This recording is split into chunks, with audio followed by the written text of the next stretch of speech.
शुरू करते हैं उस दो जहान दे पालनहार का नाम लैके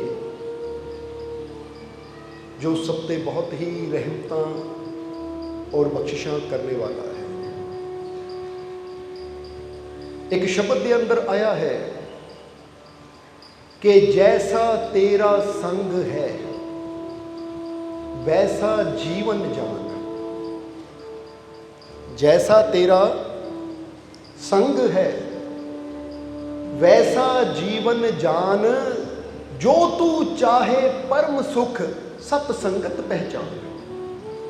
देखो शब्द दियां दो लाइनां साडे सारियां वास्ते एक बहुत बड़ा इशारा है।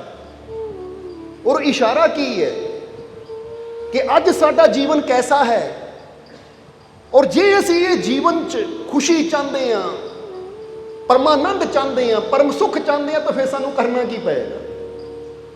सो पहला इशारा किया गया है कि अगर तुसी अज अपने जीवन में देखो कि अज मेरा जीवन कैसा है, हुण अज जो भी मेरा जीवन है ना, जैसा भी मेरा जीवन है, इत्ते मेरी जो पिछे की हुई संगत है ना, उसका असर है, उसका प्रभाव है। क्योंकि जिद्दां दी असीं संगत, जिद्दां दे लोगों का संग करते करते आ गए हैं असीं। जिद्दां फर्ज करो एक बंदा कहता अज मैं बड़ी शराब पी रहा, तो इसदा मतलब पिछे ना शराबियां की संगत की है, तां ही वो संगत करदियां करदे अज ये इदां दा बन गया। जे अज कोई सतसंगी है तो यह मतलब पिछे ने सतसंग की संगत की है। क्योंकि अज जो भी है ना, असीं अज जो भी हैं, जिथे भी हैं असीं, ये किते ना किते जो पिछे असीं संग करते आ गए हैं, जिद्दां दे असीं विचार सुनते आ गए हैं, जिद्दां दे माहौल च रहिंदे आ गए हैं, अज असीं उदां दे ही हैं। और हुण इत्थे दस्सिया कि अगर असीं चाहते हैं कि अगे साडा जीवन बदले, ये साडा जीवन परम सुख ना भर जाए। हुण कई बार जीव कह दिंदे है कि मेरे जीवन च खुशी नहीं है, शांति नहीं है, तो हुण उन्हां नूं इशारा किया गया है कि अगर तेरे जीवन च शांति नहीं है, सुकून नहीं है, खुशी नहीं है, तो चैक कर तेरी संगत, तेरा उठना बैठना किहनां दे नाल है। इसलिए जैसा तेरा संग है वैसा जीवन जान, कि जिद्दां दी संगत विच तू रहिंदा है, जिद्दां दे लोगां नाल तू उठदा बैठदा है ना, तेरा जीवन उदां दा ही हुंदा चला जाता है। अगर एक इंसान उन्हां नाल बैठे जिन्हां नूं ईश्वर ते परमात्मा ते प्रभु ते विश्वास है, तो वह जदों उन्हां दी संगत करेगा तो उन्हां नाल बहिंदियां बहिंदियां उहदे अंदर भी वो विश्वास पैदा होना शुरू हो जाएगा। तो जे इदां दे इंसानां दी संगत विच वो बैठना शुरू कर देवे जिहड़े बेविश्वासी है, जिन्हां अंदर यकीन नहीं है, या जिहड़े अपने आप को कहते असीं रब नूं नहीं मनते, तो हौली हौली उदां दीयां संगतां विच बैठण दे नाल बंदे दा विश्वास भी रब तो खत्म होना शुरू हो जाता है। क्योंकि वातावरण का प्रभाव इंसान ते बहुत पैंदा है। इसलिए समझना जरा कि हुण अगर असीं जीवन च परम सुख चाहते हैं, परम खुशी चाहते हैं, तो फिर दस्सिया गया है कि जो तू चाहे परम सुख सतसंगत पहचान, कि जे तेनू जीवन च परम सुख चाहिए है, परम आनंद चाहिए है, परम शांति चाहिए है, परम खुशी चाहिए है, तो फिर प्यारे याद रख तेनू अपनी संगत नू बदलना पैना है। हुण कोई संगत नू छड्ड के तेनू सतसंगत विच आना पैना है, फिर ही तेरे जीवन च परम सुख आएगा। क्योंकि सतसंग विच इहदा परम आनंद की गल की जाती है, परमात्मा की गल की जाती है, प्रभु की गल की जाती है। इसलिए पहली लाइन नू थोड़ा गहराई ना समझ लईए तो साडा जीवन बदल जाएगा। कि जिद्दां दा असीं संग करते हैं, एक बार फिर कहांगे कि उदां दा साडा जीवन बनता चला जाता है। पर जदों संग की गल आती है तो याद रखो सानू बाहरों भी ध्यान रखना पैना कि बाहरों असीं कैसे लोगों का संग करते हैं, कैसे इंसानां की संगत करते हैं, और उहदे नाल नाल सानू अपने अंदर का भी ध्यान रखना पैना कि अंदर असीं किदां दे विचारां का संग करते हैं, अंदर साडे विचार किदां दे चलदे हैं। क्योंकि एक गल हमेशा याद रखो कि कहा जाता है कि घर और इंसान, इन्हां दी मिसाल एक कश्ती की तरह है।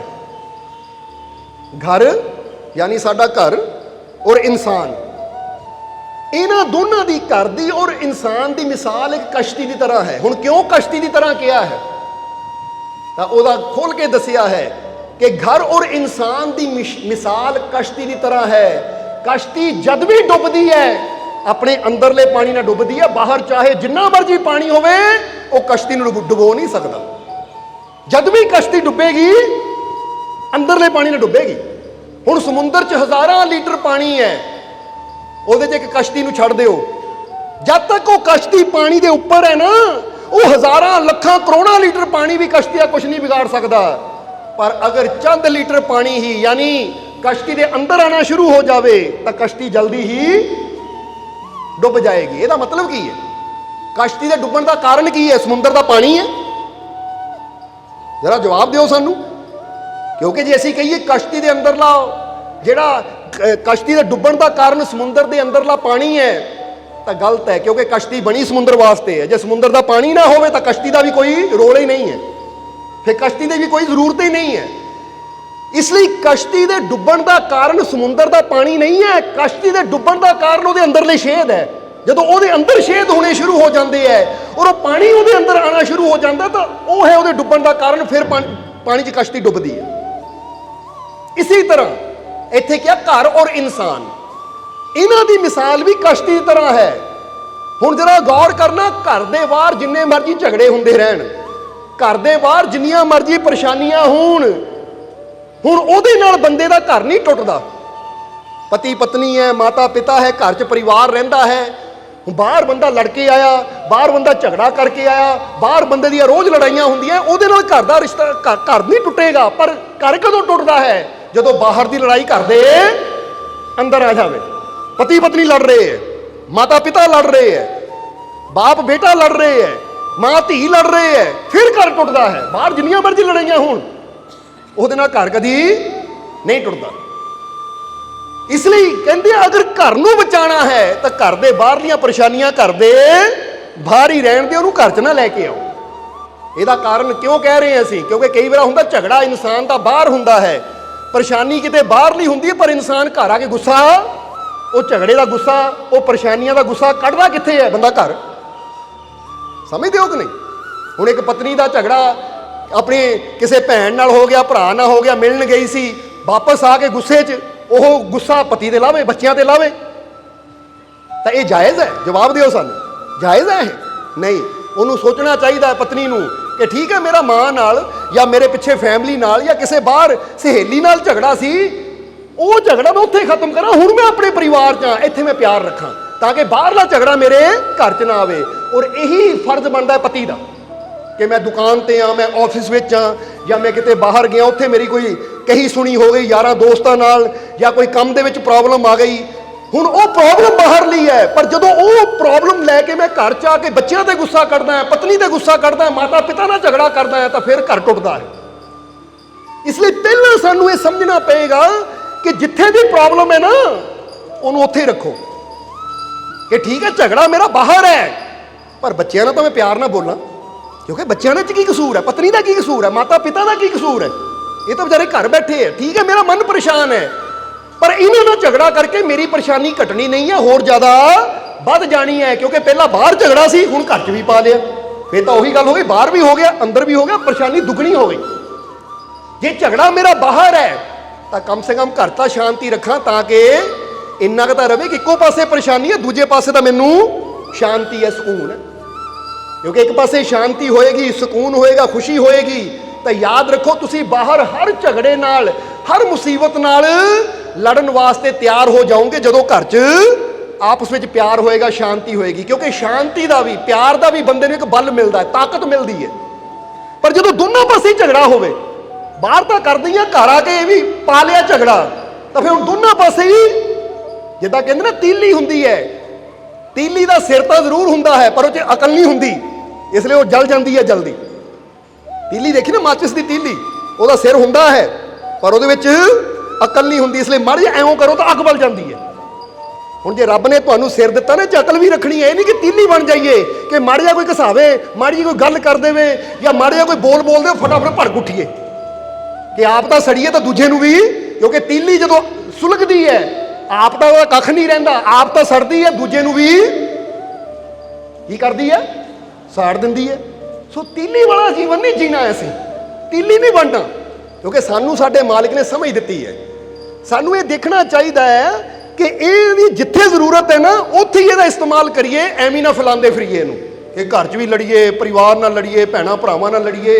ਨਹੀਂ ਤਾਂ ਸੱਚ ਦੱਸਿਓ ਜ਼ਿਆਦਾਤਰ ਹੁੰਦਾ ਕੀ ਹੈ, ਝਗੜਾ ਬਾਹਰ ਹੁੰਦਾ ਹੈ। ਬਾਹਰ ਬੰਦਾ ਕੁਝ ਕਰ ਨਹੀਂ ਸਕਦਾ, ਉਹ ਸਾਰਾ ਗੁੱਸਾ ਆ ਕੇ ਪਤਾ ਕਿ ਬੱਚਿਆਂ ਤੇ ਕੱਢ ਸਕਦਾ, ਬੱਚਿਆਂ ਨੇ ਕੁਝ ਨਹੀਂ ਕਹਿਣਾ, ਪਤਨੀ ਤੇ ਕੱਢ ਸਕਦਾ, ਪਤਨੀ ਨੇ ਕੁਝ ਨਹੀਂ ਕਹਿਣਾ, ਪਰਿਵਾਰ ਦੇ ਮੈਂਬਰਾਂ ਨੇ ਕੁਝ ਨਹੀਂ ਕਹਿਣਾ, ਇਸ ਲਈ ਉਹ ਸਾਰਾ ਗੁੱਸਾ ਘਰ ਆ ਕੇ ਕੱਢ ਦਿੰਦਾ ਬੰਦਾ।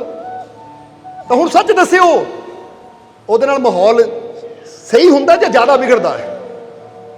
ਸੋਚੋ ਜ਼ਰਾ। ਕਹਿੰਦੇ ਹਰ ਜੰਗ ਲੜਨ ਵਾਸਤੇ ਸੈਨਿਕ ਨੂੰ ਆਰਾਮ ਦੀ ਔਰ ਸ਼ਾਂਤੀ ਦੀ ਜ਼ਰੂਰਤ ਹੁੰਦੀ ਹੈ, ਫੇਰ ਹੀ ਸੈਨਿਕ ਅਗਲੀ ਜੰਗ ਵਾਸਤੇ ਤਿਆਰ ਹੁੰਦਾ ਹੈ। ਸਮਝ ਆ ਰਹੀ ਹੈ ਸਾਡੀ ਗੱਲ? ਇਸ ਲਈ ਤੁਹਾਡੇ ਜੀਵਨ ਦੇ ਬਾਹਰ ਜਿੰਨੀਆਂ ਮਰਜ਼ੀ ਪਰੇਸ਼ਾਨੀਆਂ ਹੈ, ਜਿੰਨੀਆਂ ਮਰਜ਼ੀ ਟੈਨਸ਼ਨਾਂ ਹੈ, ਜਿੰਨੇ ਮਰਜ਼ੀ ਝਗੜੇ ਹੈ, ਪਰ ਯਾਦ ਰੱਖੋ ਉਹਨਾਂ ਝਗੜਿਆਂ ਨੂੰ ਜਾਂ ਉਹਨਾਂ ਪਰੇਸ਼ਾਨੀਆਂ ਨੂੰ ਜਿੱਤਣ ਵਾਸਤੇ, ਉਹ ਜੰਗ ਨੂੰ ਜਿੱਤਣ ਵਾਸਤੇ, ਉਹ ਮੁਸ਼ਕਿਲਾਂ ਨੂੰ ਜਿੱਤਣ ਵਾਸਤੇ ਘਰ 'ਚ ਸ਼ਾਂਤੀ ਦਾ ਹੋਣਾ ਬਹੁਤ ਜ਼ਰੂਰੀ ਹੈ। ਕਿਉਂਕਿ ਸ਼ਾਂਤ ਦਿਮਾਗ ਨਾਲ ਬੰਦਾ ਹਰ ਮੁਸ਼ਕਿਲ ਦਾ ਹੱਲ ਕਰ ਸਕਦਾ ਹੈ। ਸਮਝਦੇ ਹੋ ਕਿ ਨਹੀਂ? ਇਸ ਲਈ ਕਿਹਾ ਜਾਂਦਾ ਹੈ ਕਿ ਦੋ ਚੀਜ਼ਾਂ ਦਾ ਹਮੇਸ਼ਾ ਖਿਆਲ ਰੱਖਣਾ ਚਾਹੀਦਾ ਕਿ ਗੁੱਸੇ 'ਚ ਕਦੀ ਕੋਈ ਫੈਸਲਾ ਨਾ ਲਓ, ਤਾਂ ਖੁਸ਼ੀ ਵਿੱਚ ਕਿਸੇ ਨਾਲ ਕੋਈ ਵਾਅਦਾ ਨਾ ਕਰੋ, ਕਿਉਂਕਿ ਇਹ ਦੋ ਹੀ ਚੀਜ਼ਾਂ ਬੰਦੇ ਨੂੰ ਘੁਸਾ ਲੈਂਦੀਆਂ ਹੈ। ਜਦੋਂ ਬੰਦਾ ਗੁੱਸੇ 'ਚ ਹੁੰਦਾ ਇੱਦਾਂ ਦੇ ਫੈਸਲੇ ਲੈ ਲੈਂਦਾ ਹੈ, ਜਾਂ ਮੈਂ ਤੇਰੀ ਸ਼ਕਲ ਨਹੀਂ ਦੇਖਣੀ, ਜਾਂ ਮੈਂ ਤੇਰੇ ਨਾਲ ਰਿਸ਼ਤਾ ਖਤਮ ਕੀਤਾ, ਬਾਅਦ 'ਚ ਬੰਦਾ ਪਛਤਾਉਂਦਾ ਹੈ ਮੈਂ ਕੀ ਯਾਰ ਐਵੇਂ ਗੁੱਸੇ 'ਚ ਕੀ ਫੈਸਲਾ ਲੈ ਲਿਆ ਮੈਂ। ਤਾਂ ਕਈ ਵਾਰ ਖੁਸ਼ੀ ਵਿੱਚ ਬੰਦਾ ਵਾਅਦੇ ਪਤਾ ਕਿੱਦਾਂ ਕਰ ਲੈਂਦਾ ਹੈ, ਅੱਜ ਮੈਂ ਬਹੁਤ ਖੁਸ਼, ਦੱਸ ਤੈਨੂੰ ਕੀ ਚਾਹੀਦਾ ਹੈ। ਜ਼ਰਾ ਗੌਰ ਕਰਨਾ। ਜਿੱਦਾਂ ਜੀਂਦੀ ਜਾਗਦੀ ਮਿਸਾਲ ਪਿਛਲੀ ਅਗਰ ਇਤਿਹਾਸ ਦੀ ਦੇਖੀਏ ਤਾਂ ਦੇਖ ਨਾ, ਦਸ਼ਰਥ ਨੇ ਬੜੀ ਖੁਸ਼ੀ 'ਚ ਕਕਈ ਨਾਲ ਵਾਅਦਾ ਕਰ ਲਿਆ ਸੀ, ਵਰਦਾਨ ਮੰਗ ਲਈ, ਜੋ ਮੰਗਣਾ ਮੈਂ ਦਊਂਗਾ ਤੈਨੂੰ। ਬਾਅਦ 'ਚੋਂ ਨਤੀਜਾ ਕੀ ਨਿਕਲਿਆ? ਰਾਮ ਨੂੰ 14 ਸਾਲ ਦਾ ਬਨਵਾਸ, ਔਰ ਉਹਦੇ 'ਚ ਦਸ਼ਰਥ ਦੀ ਜਾਨ ਵੀ ਚਲੀ ਗਈ। ਸੋ ਜਦੋਂ ਬੰਦਾ ਖੁਸ਼ ਹੁੰਦਾ ਨਾ, ਖੁਸ਼ੀ ਵਿੱਚ ਕਈ ਵਾਰ ਬੰਦਾ ਵਾਅਦੇ ਬੜੇ ਬੜੇ ਕਰ ਲੈਂਦਾ ਹੈ, ਪਰ ਬਾਅਦ 'ਚੋਂ ਨਿਭਾਣੇ ਔਖੇ ਹੋ ਜਾਂਦੇ ਆ। ਸੋ ਦੋ ਚੀਜ਼ਾਂ ਦਾ ਧਿਆਨ ਰੱਖਣਾ ਚਾਹੀਦਾ, ਗੁੱਸੇ ਵਿੱਚ ਕੋਈ ਫੈਸਲਾ ਨਹੀਂ ਲੈਣਾ, ਤਾਂ ਖੁਸ਼ੀ ਵਿੱਚ ਕੋਈ ਕਿਸੇ ਨਾਲ ਪ੍ਰੋਮਿਸ ਨਹੀਂ ਕਰਨਾ, ਵਾਅਦਾ ਨਹੀਂ ਕਰਨਾ। ਇਹ ਬਾਅਦ 'ਚੋਂ ਜਾ ਕੇ ਦੋ ਹੀ ਚੀਜ਼ਾਂ ਇਨਸਾਨ ਨੂੰ ਪਰੇਸ਼ਾਨੀ ਦਿੰਦੀਆਂ ਹੈ, ਦੁਖੀ ਕਰਦੀਆਂ ਹੈ। ਸਮਝਦੇ ਹੋ ਕਿ ਨਹੀਂ ਸਾਡੀ ਗੱਲ? ਇਸ ਲਈ ਇੱਥੇ ਅਸੀਂ ਕੀ ਦੱਸਣਾ ਚਾਹੁੰਦੇ ਕਿ ਘਰ ਕਦੋਂ ਟੁੱਟਦਾ ਹੈ? ਜਦੋਂ ਬਾਹਰਲੇ ਝਗੜੇ ਘਰ 'ਚ ਆਉਣੇ ਸ਼ੁਰੂ ਹੋ ਜਾਂਦੇ ਆ। ਇਹ ਸਮਝ ਲਓ ਉਸੇ ਤਰ੍ਹਾਂ ਜਿੱਦਾਂ ਕਸ਼ਤੀ ਦੇ ਵਿੱਚ ਛੇਦ ਹੋ ਗਿਆ ਔਰ ਉਹ ਛੇਦ ਦੇ ਜ਼ਰੀਏ ਪਾਣੀ ਕਸ਼ਤੀ 'ਚ ਆਉਣਾ ਸ਼ੁਰੂ ਹੋ ਗਿਆ, ਤਾਂ ਫਿਰ ਕਸ਼ਤੀ ਆਪ ਹੀ ਡੁੱਬ ਜਾਂਦੀ ਹੈ। ਇਸੇ ਤਰ੍ਹਾਂ ਜਦੋਂ ਬਾਹਰਲੀਆਂ ਪਰੇਸ਼ਾਨੀਆਂ ਨੂੰ ਅਸੀਂ ਆਪਣੇ ਘਰ 'ਚ ਲੈ ਕੇ, ਉਹ ਝਗੜੇ, ਉਹ ਗੁੱਸਾ, ਉਹ ਕ੍ਰੋਧ, ਉਹ ਟੈਨਸ਼ਨ ਉਹ ਘਰ ਲੈ ਕੇ ਆ ਜਾਂਦੇ ਆ, ਤਾਂ ਵੈਸੇ ਘਰ 'ਚ ਵੀ ਉਹ ਛੇਦ ਕਰ ਰਹੇ ਕਿ ਬਾਹਰਲੀ ਚੀਜ਼ ਘਰ ਦੇ ਅੰਦਰ ਆ ਰਹੀ ਹੈ। ਹੁਣ ਜੇ ਬਾਹਰਲੀ ਚੀਜ਼ ਘਰ ਦੇ ਅੰਦਰ ਆਣੀ ਸ਼ੁਰੂ ਹੋ ਗਈ ਤਾਂ ਇੱਕ ਦਿਨ ਮੇਰਾ ਘਰ ਟੁੱਟਣਾ, ਡੁੱਬਣਾ ਕਹਿ ਦਿਓ ਜ਼ਰੂਰ ਹੈ, ਕਿਉਂਕਿ ਉਹ ਬਾਹਰਲੀ ਚੀਜ਼ ਅੰਦਰ ਆ ਰਹੀ ਹੈ। ਜਿੱਦਾਂ ਬਾਹਰਲਾ ਪਾਣੀ ਛੇਦ ਦੇ ਜ਼ਰੀਏ ਅੰਦਰ ਆ ਰਿਹਾ ਹੈ, ਇਸੇ ਤਰ੍ਹਾਂ ਤੁਸੀਂ ਬਾਹਰਲੇ ਝਗੜੇ, ਬਾਹਰਲੀਆਂ ਟੈਨਸ਼ਨਾਂ ਘਰ ਦੇ ਅੰਦਰ ਲੈ ਕੇ ਆ ਰਹੇ ਹੋ, ਵੀ ਇੱਕ ਛੇਦ ਹੈ ਕਿ ਬਾਹਰਲੀ ਚੀਜ਼ ਬਾਹਰ ਹੀ ਰਹਿਣੀ ਚਾਹੀਦੀ ਹੈ। ਹੁਣ ਜਿੱਦਾਂ ਦੱਸਿਆ ਕਿ ਸਮੁੰਦਰ 'ਚ ਕਰੋੜਾਂ ਲੀਟਰ ਪਾਣੀ ਵੀ ਕਸ਼ਤੀ ਦਾ ਕੁਝ ਨਹੀਂ ਵਿਗਾੜ ਸਕਦਾ ਅਗਰ ਪਾਣੀ ਬਾਹਰ ਹੈ। ਘਰ ਦੇ ਬਾਹਰ ਜਿੰਨੀਆਂ ਮਰਜ਼ੀ ਪਰੇਸ਼ਾਨੀਆਂ ਹੈ, ਜਿੰਨੀਆਂ ਮਰਜ਼ੀ ਟੈਨਸ਼ਨਾਂ ਹੈ, ਕੁਝ ਨਹੀਂ ਘਰ ਦਾ ਵਿਗਾੜ ਸਕਦੀਆਂ, ਪਰ ਜਦੋਂ ਅਸੀਂ ਉਹਨਾਂ ਨੂੰ ਅੰਦਰ ਲੈ ਆਉਂਦੇ ਹਾਂ ਤਾਂ ਫਿਰ ਰਿਸ਼ਤੇ ਟੁੱਟਣੇ ਸ਼ੁਰੂ ਹੋ ਜਾਂਦੇ ਹੈ। ਨਹੀਂ ਤਾਂ ਤੁਸੀਂ ਇਤਿਹਾਸ ਵਿੱਚ ਦੇਖੋਗੇ ਇਹ ਕਿਹਾ ਜਾਂਦਾ ਹੈ ਕਿ ਇਦਾਂ ਦੇ ਬਹੁਤ ਹੈ ਜਿਨ੍ਹਾਂ ਤੇ ਬੜੇ ਬੜੇ ਕਸ਼ਟ ਆਏ ਗੁਰੂ ਰਹਿਬਰ ਪੀਰਾਂ ਫਕੀਰਾਂ ਦੇ ਜੀਵਨ ਤੇ, ਪਰ ਉਹਨਾਂ ਘਰ ਪਿਆਰ ਨਾਲ ਭਰਿਆ ਸੀ, ਕਿਉਂਕਿ ਉਹਨਾਂ ਨੇ ਬਾਹਰਲੇ ਕਸ਼ਟਾਂ ਨੂੰ ਘਰ ਦੇ ਅੰਦਰ ਨਹੀਂ ਆਉਣ ਦਿੱਤਾ। ਮਿਸਾਲ ਬਣਾਈ ਇੱਕ। ਇਸ ਲਈ ਦੱਸਣਾ ਕੀ ਚਾਹੁੰਦੇ, ਜੇ ਬਾਹਰ ਕੋਈ ਪਰੇਸ਼ਾਨੀ ਹੈ ਨਾ ਤਾਂ ਠੀਕ ਹੈ, ਪਰੇਸ਼ਾਨੀ ਦਾ ਮੈਂ ਘਰ ਆ ਕੇ ਵਿਚਾਰ ਕਰ ਸਕਦਾ, ਪਰ ਉਹ ਪਰੇਸ਼ਾਨੀ ਨੂੰ ਲੈ ਕੇ ਗੁੱਸਾ ਨਹੀਂ ਕਰਨਾ ਕਿ ਮੈਂ ਦੂਜਿਆਂ ਨਾਲ ਉਹ ਗੁੱਸਾ ਕੱਢਦਾ ਫਿਰਾਂ, ਉਹ ਗਲਤ ਹੈ। ਵਿਚਾਰ ਕਰਨਾ ਹੈ ਕਿ ਕੱਲ ਨੂੰ ਮੈਂ ਆਹ ਕੰਮ ਕਰਨਾ ਹੈ, ਕਿੱਦਾਂ ਕਰਾਂ। ਜੇ ਤੁਸੀਂ ਸ਼ਾਂਤ ਹੋ ਕੇ ਬੈਠੋਗੇ, ਔਰ ਜੇ ਤੁਹਾਡੀ ਪਤਨੀ ਵੀ ਕੋਲ ਬੈਠੀ ਹੈ, ਕਈ ਵਾਰ ਬੱਚੇ ਸਮਝਦਾਰ ਹੁੰਦੇ ਆ, ਪੜ੍ਹ ਲਿਖ ਕੇ ਬੜੇ ਹੋ ਜਾਂਦੇ, ਉਹ ਵੀ ਤੁਹਾਨੂੰ ਸਲਾਹ ਦੇ ਸਕਦੇ ਹੈ, ਤਾਂ ਕਈ ਵਾਰ ਉਹ ਸਲਾਹ ਦੇ ਨਾਲ ਬੰਦੇ ਦੀ ਜਿਹੜੀ ਬੜੀ ਮੁਸ਼ਕਿਲ ਹੁੰਦੀ ਹੈ ਉਹ ਛੋਟੀ ਹੋ ਜਾਂਦੀ ਹੈ। ਤਾਂ ਇੱਥੇ ਇਹ ਵੀ ਕਹਾਂਗੇ ਕਿ ਝਗੜਾ ਕਰਨ ਦੀ ਬਜਾਏ ਜੇ ਬਾਹਰ ਕੋਈ ਪਰੇਸ਼ਾਨੀ ਹੈ ਨਾ, ਘਰ 'ਚ ਸ਼ਾਂਤੀ ਨਾਲ ਬੈਠੋ ਔਰ ਸ਼ਾਂਤੀ ਨਾਲ ਖਾਣਾ ਖਾ ਕੇ ਅੱਖਾਂ ਬੰਦ ਕਰਕੇ ਆਪਣੇ ਮਾਲਿਕ ਨੂੰ ਯਾਦ ਕਰੋ ਕਿ ਮਾਲਿਕ ਅੱਜ ਜੀਵਨ 'ਚ ਆਹ ਪਰੇਸ਼ਾਨੀ ਆਈ ਹੈ, ਸਵੇਰ ਨੂੰ ਮੈਂ ਜਾਣਾ, ਮੈਨੂੰ ਤੁਹਾਡੇ ਤੇ ਪੂਰਾ ਵਿਸ਼ਵਾਸ ਹੈ, ਤੁਸੀਂ ਮੈਨੂੰ ਰਸਤਾ ਦਿਖਾਣਾ ਤਾਂ ਮੁਸ਼ਕਿਲ 'ਚੋਂ ਮੈਨੂੰ ਕੱਢ ਲੈਣਾ, ਤੁਸੀਂ ਮੇਰੇ ਨਾਲ ਹੋ, ਮੈਨੂੰ ਰਸਤਾ ਦਿਖਾਓ। ਜਦੋਂ ਸ਼ਾਂਤ ਹੋ ਕੇ ਮਾਲਿਕ ਦੇ ਅੱਗੇ ਬੇਨਤੀ ਕੀਤੀ ਤਾਂ ਸਾਰੀਆਂ ਪਰੇਸ਼ਾਨੀਆਂ ਦਾ ਹੱਲ ਆਪਣੇ ਆਪ ਹੀ ਤੁਹਾਨੂੰ ਮਿਲਣਾ ਸ਼ੁਰੂ ਹੋ ਜਾਣਾ। ਜਿੱਦਾਂ ਆਹ ਜੀਵਾਂ ਨੇ ਬੇਨਤੀ ਕੀਤੀ ਕਿ ਘਰ ਵਾਲੇ ਬੜੇ ਪਰੇਸ਼ਾਨ ਸੀ, 8 ਮਹੀਨਿਆਂ ਤੋਂ ਨਾ ਕੰਪਨੀ ਕੰਮ ਦਿੰਦੀ ਸੀ, ਨਾ ਹੀ ਉਹਨਾਂ ਨੂੰ ਤਨਖਾਹ ਮਿਲ ਰਹੀ ਸੀ, ਨਾ ਹੀ ਪਿਛਲਾ ਹਿਸਾਬ ਹੋ ਰਿਹਾ ਸੀ। ਹੁਣ ਜੇ ਇਹ ਵੀ ਇਹ ਚੀਜ਼ ਨੂੰ ਲੈ ਕੇ ਘਰ 'ਚ ਬੱਚਿਆਂ ਤੇ ਗੁੱਸਾ ਕਰੀ ਜਾਣ, ਬੱਚਿਆਂ ਨੂੰ ਡਾਂਟੀ ਜਾਣ, ਤਾਂ ਮਸਲਾ ਹੱਲ ਹੋ ਜਾਣਾ। ਪਰ ਇਹਨਾਂ ਨੇ ਬੇਨਤੀ ਕੀਤੀ ਕਿ ਮਾਲਕੋ ਰਹਿਮਤ ਕਰੋ, ਸ਼ਾਂਤੀ ਨਾਲ, ਵਿਸ਼ਵਾਸ ਨਾਲ। ਤਾਂ ਦੇਖੋ ਸਵੇਰੇ ਬੇਨਤੀ ਕੀਤੀ, ਸ਼ਾਮ ਨੂੰ ਹੀ ਪੂਰੀ ਹੋ ਗਈ। ਸੋ ਇਹਨੂੰ ਕਹਿੰਦੇ ਸ਼ਾਂਤੀ ਰੱਖੋ, ਕਿਉਂਕਿ ਸ਼ਾਂਤੀ ਇੱਕ ਐਸਾ ਮਾਰਗ ਹੈ ਜਿਹੜੀ ਤੁਹਾਨੂੰ ਮਾਲਕ ਨਾਲ ਜੋੜ ਦਿੰਦੀ ਹੈ, ਔਰ ਮਾਲਕ ਦੀ ਰਹਿਮਤ ਉਹ ਮਾਰਗ ਦੇ ਜਰੀਏ, ਰਸਤੇ ਜਰੀਏ ਤੁਹਾਡੇ ਤੱਕ ਪਹੁੰਚਣੀ ਸ਼ੁਰੂ ਹੋ ਜਾਂਦੀ ਹੈ। ਇਸ ਲਈ ਬਾਹਰਲੀ ਚੀਜ਼ ਘਰ 'ਚ ਨਹੀਂ ਲਿਆਣੀ, ਉਹਦਾ ਝਗੜਾ ਘਰ 'ਚ ਨਹੀਂ ਕਰਨਾ। ਹੁਣ ਇੱਥੇ ਦੂਜੀ ਗੱਲ ਕਹੀ ਗਈ ਹੈ ਕਿ ਇਨਸਾਨ ਔਰ ਘਰ ਦੀ ਮਿਸਾਲ ਕਸ਼ਤੀ ਦੀ ਤਰ੍ਹਾਂ ਹੈ। ਹੁਣ ਘਰ ਬਾਰੇ ਸਮਝ ਲਿਆ ਕਿ ਘਰ ਕਿੱਦਾਂ ਟੁੱਟਦਾ ਹੈ। ਜਦੋਂ ਬਾਹਰਲੇ ਝਗੜੇ, ਬਾਹਰਲੀਆਂ ਪਰੇਸ਼ਾਨੀਆਂ ਘਰ 'ਚ ਲੈ ਆਉਂਦੇ ਆ, ਫਿਰ ਘਰ ਟੁੱਟਦਾ ਹੈ। ਤਾਂ ਜੇ ਚਾਹੁੰਦੇ ਆ ਸਾਡਾ ਘਰ ਮਜ਼ਬੂਤ ਹੋਵੇ, ਸਾਡੇ ਰਿਸ਼ਤੇ ਮਜ਼ਬੂਤ ਹੋਣ, ਤਾਂ ਬਾਹਰਲੀਆਂ ਪਰੇਸ਼ਾਨੀਆਂ ਨੂੰ ਬਾਹਰ ਹੀ ਰਹਿਣ ਦਿਓ। ਘਰ 'ਚ ਜਦ ਵੀ ਆਈਏ ਮੁਸਕਰਾਉਂਦਿਆਂ ਆਈਏ, ਸ਼ਾਂਤੀ ਨਾਲ ਆਈਏ, ਸਕੂਨ ਨਾਲ ਆਈਏ, ਔਰ ਇਹ ਵਿਸ਼ਵਾਸ ਨਾਲ ਆਈਏ ਕਿ ਜੇ ਮੁਸ਼ਕਿਲ ਆਈ ਵੀ ਹੈ ਤਾਂ ਮੈਨੂੰ ਆਪਣੇ ਮਾਲਿਕ ਤੇ ਯਕੀਨ ਹੈ, ਤਾਂ ਹੱਲ ਵੀ ਮੇਰਾ ਮਾਲਿਕ ਜ਼ਰੂਰ ਕਰੇਗਾ। ਤਾਂ ਤੁਸੀਂ ਦੇਖੋਗੇ ਹੱਲ ਵੀ ਹੋ ਜਾਏਗਾ। ਹੁਣ ਦੂਜੀ ਗੱਲ ਕਹੀ ਹੈ ਇਨਸਾਨ, ਕਿ ਇਨਸਾਨ ਵੀ ਜਦੋਂ ਡੁੱਬਦਾ ਹੈ ਨਾ, ਜਾਂ ਇਨਸਾਨ ਵੀ ਜਦੋਂ ਬਰਬਾਦ ਹੁੰਦਾ ਹੈ, ਤਾਂ ਬਾਹਰਲੀਆਂ ਬੁਰਾਈਆਂ ਨਾਲ ਨਹੀਂ ਹੁੰਦਾ। ਇਨਸਾਨ ਦੇ ਬਾਹਰ ਜਿੰਨੀਆਂ ਮਰਜ਼ੀ ਬੁਰਾਈਆਂ ਹੋਣ, ਇਨਸਾਨ ਨੂੰ ਬਰਬਾਦ ਨਹੀਂ ਕਰ ਸਕਦੀਆਂ। ਪਰ ਜਦੋਂ ਉਹ ਬਾਹਰਲੀਆਂ ਬੁਰਾਈਆਂ ਇਨਸਾਨ ਦੇ ਅੰਦਰ ਆਣੀਆਂ ਸ਼ੁਰੂ ਹੋ ਜਾਂਦੀਆਂ ਹੈ, ਤਾਂ ਫਿਰ ਇਨਸਾਨ ਬਰਬਾਦ ਹੋਣਾ ਕਹਿ ਦਿਓ ਸ਼ੁਰੂ ਹੋ ਜਾਂਦਾ ਹੈ। ਹੁਣ ਬਾਹਰ ਫਰਜ਼ ਕਰੋ ਤੁਸੀਂ ਇਦਾਂ ਦੇ ਜਗ੍ਹਾ ਬੈਠੇ ਹੋ ਜਿੱਥੇ ਚਾਰੋਂ ਪਾਸੇ ਸ਼ਰਾਬ ਹੀ ਸ਼ਰਾਬ ਹੈ, ਨਸ਼ੇ ਹੀ ਨਸ਼ੇ ਹੈ। ਹੁਣ ਬਾਹਰ ਹੈ ਪਰ ਤੁਹਾਡੇ ਹਲੇ ਅੰਦਰ ਨਹੀਂ ਗਿਆ, ਤਾਂ ਉਹਦਾ ਕੋਈ ਨੁਕਸਾਨ ਤੁਹਾਨੂੰ ਨਹੀਂ ਹੋਏਗਾ। ਇਹਨੂੰ ਇਦਾਂ ਵੀ ਸਮਝ ਲਓ ਕਿ ਕਿਸੇ ਨੇ ਜ਼ਹਿਰ ਦਾ ਟੱਬ ਭਰਿਆ ਹੈ, ਇੱਕ ਪਾਣੀ ਵਾਲਾ ਟੱਬ ਹੁੰਦਾ ਨਾ, ਉਹਨੇ ਜ਼ਹਿਰ ਦਾ ਟੱਬ ਭਰਿਆ ਹੈ, ਔਰ ਤੁਹਾਨੂੰ ਜ਼ਹਿਰ ਦੇ ਟੱਬ ਵਿੱਚ ਖੜਾ ਕਰ ਦਿੱਤਾ ਜਾਵੇ।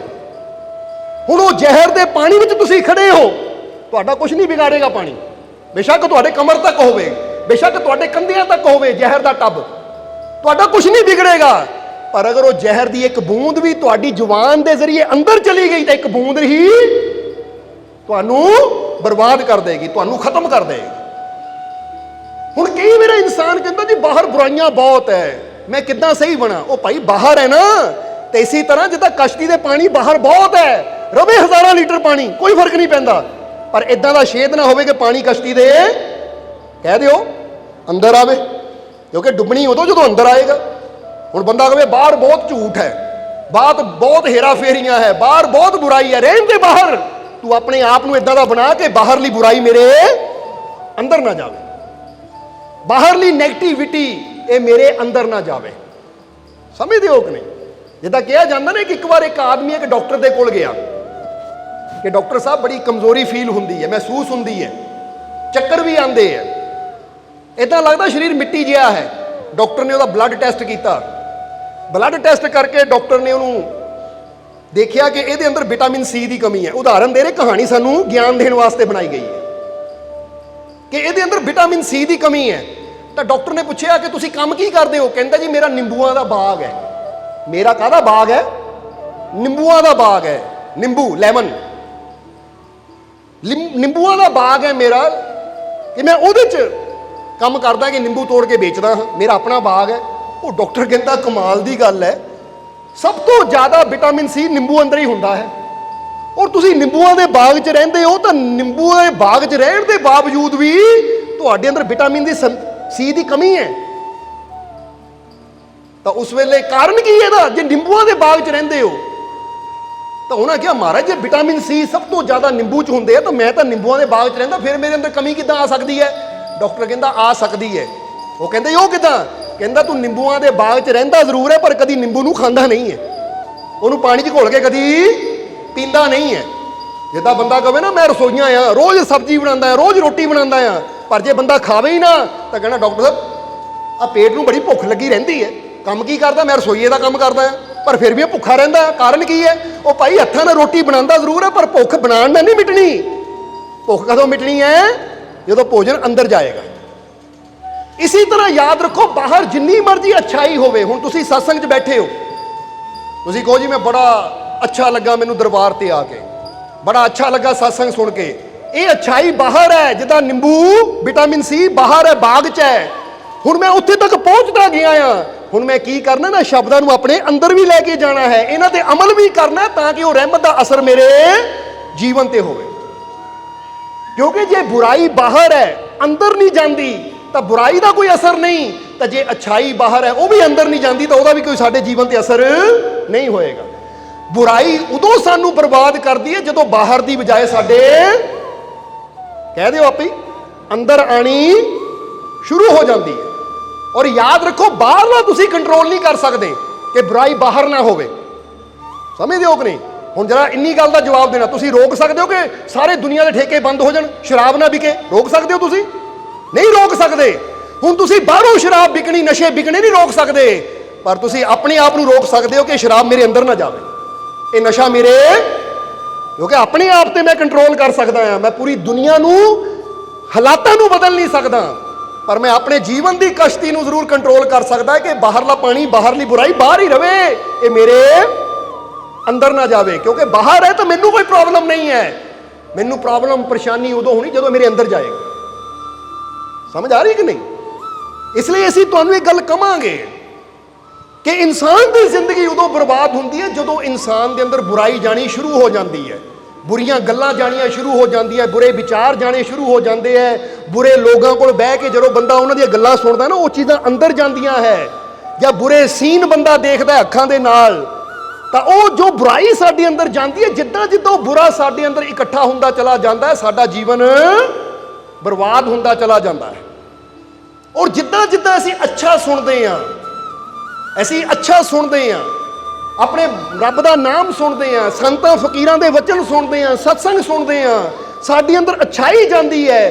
ਤਾਂ ਜਿੱਦਾਂ ਜਿੱਦਾਂ ਸਾਡੇ ਅੰਦਰ ਅੱਛਾਈ ਜਾਂਦੀ ਹੈ, ਸਾਡਾ ਜੀਵਨ ਅੱਛਾ ਬਣਦਾ ਚਲਾ ਜਾਂਦਾ ਹੈ, ਸਾਡੇ ਜੀਵਨ 'ਚ ਖੁਸ਼ੀਆਂ ਆਉਂਦੀਆਂ ਚਲੀਆਂ ਜਾਂਦੀਆਂ ਹੈ।